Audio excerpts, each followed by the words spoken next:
另外，在昆明，警方一举抓获了50多个飙车党。晚上9点多，一辆福特轿车率先开始了表演，漂移、甩尾、掉头，一连串花哨的动作赢得了掌声一片。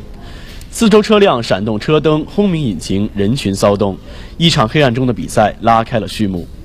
他们没有注意到，此时整个道路外围已被包围。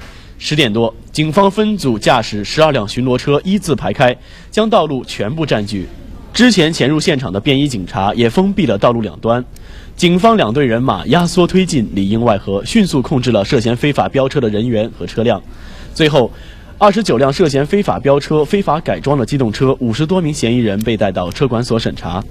警方介绍，参与非法飙车的机动车最多时可以达到200多辆，个别改装车辆飙车时的最高时速则超过160公里。